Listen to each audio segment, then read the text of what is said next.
തിരുസഭ ഇന്ന് അനുസ്മരിക്കുന്ന പ്രധാന വിശുദ്ധൻ വിശുദ്ധ ഫ്രാൻസിസ് സേവിയർ. ജീവിതകാലം 1506 മുതൽ 1552 വരെ. ഒരു മനുഷ്യൻ ലോകം മുഴുവനും നേടിയാലും തന്റെ ആത്മാവ് നശിച്ചാൽ അവനെന്തു പ്രയോജനം?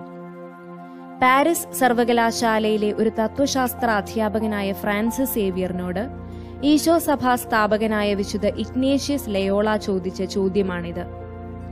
സ്പെയിനിൽ നവാരയിലുള്ള സേവിയർ മാളികയിൽ 1506 ജനിച്ച ഫ്രാൻസിസിന് വളരെ നല്ലൊരു ഭാവി ഉണ്ടായിരുന്നപ്പോഴാണ് സ്നേഹിതൻ ഈ പ്രശ്നം ഉന്നയിച്ചത്.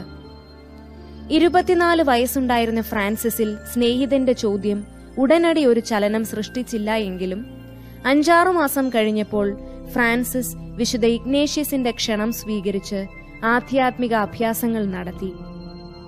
1534 മോൺമാർത്രയിൽ വെച്ച് ഇഗ്നേഷ്യസ്, ഫ്രാൻസിസ്, പീറ്റർ, ഫാബർ തുടങ്ങിയ 7 പേർ കന്യാവ്രതവും ദാരിദ്ര്യവും അനുസരണയും മാർപ്പാപ്പായുടെ നിർദ്ദേശമനുസരിച്ചുള്ള സേവനവും നേർന്നു. 1537 വെനിസിൽ വെച്ച് സേവിയർ വൈദിക പട്ടം സ്വീകരിച്ചു. അനന്തരം വെനീസ്, ബൊളോഞ്ഞ, റോമ എന്നീ സ്ഥലങ്ങളിൽ കുറെ കാലം ജോലി ചെയ്ത ശേഷം ലിസ്ബണിൽ നിന്ന് 1541 ഏപ്രിൽ 7 ഇന്ത്യയിലേക്ക് പുറപ്പെടുകയും പിറ്റേ കൊല്ലം മെയ് 6 ഇന്ത്യയിലെത്തുകയും ചെയ്തു. ഇന്ത്യയിലെ അപ്പസ്തോലിക് ഡെലിഗേറ്റായി നിയമിച്ചിട്ടുള്ള കൽപ്പന കയ്യിലുണ്ടായിരുന്നെങ്കിലും അത് പുറത്തെടുക്കാതെ വിനീത വൈദികനായി പോർച്ചുഗീസ് ഉദ്യോഗസ്ഥന്മാരുടെ കീഴിൽ അദ്ദേഹം ജീവിച്ചു. അവരുടെ വ്യഭിചാരവും മദ്യപാനവും ദുർമാതൃകയും വിശുദ്ധൻ ഭർജിച്ചിരുന്നതിനാൽ അവർ അദ്ദേഹത്തെ ദ്രോഹിക്കുകയല്ലാതെ ഒരു സഹായവും നൽകിയിരുന്നില്ല.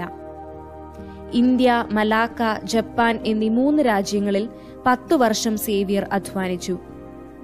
ദരിദ്രരുടെ ഭക്ഷണം കഴിച്ച് ദരിദ്രരോടുകൂടെ അദ്ദേഹം ജീവിക്കുകയാണ് ചെയ്തത്.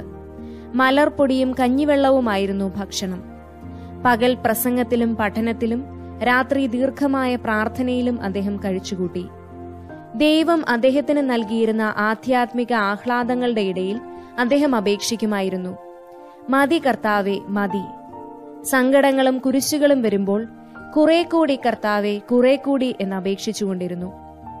പലയിടങ്ങളിലായി വിശുദ്ധൻ 3 ലക്ഷം പേരെ ജ്ഞാനസ്നാനപ്പെടുത്തിയിട്ടുണ്ടെന്ന് ജീവചരിത്രകാരന്മാർ പറയുന്നു. ദോഷൈക ദൃക്കുകൾ പോലും അദ്ദേഹം കേരളത്തിലും കൊറമാൻഡൽ തീരത്തും ഗോവയിലുമായി സ്വന്തം കരങ്ങൾ കൊണ്ട് 50,000 പേരെ ജ്ഞാനസ്നാനപ്പെടുത്തിയിട്ടുണ്ടെന്ന് സമ്മതിക്കുന്നു.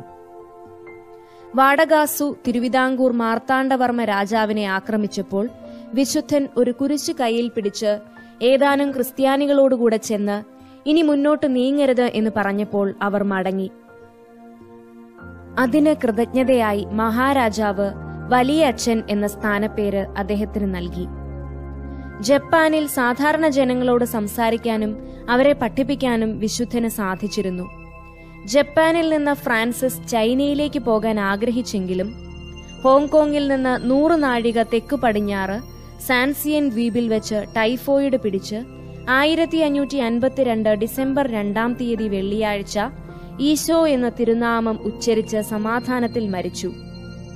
അദ്ദേഹത്തിന്റെ ശരീരം വളരെ കാലം തീരെ അഴിയാതിരുന്നു.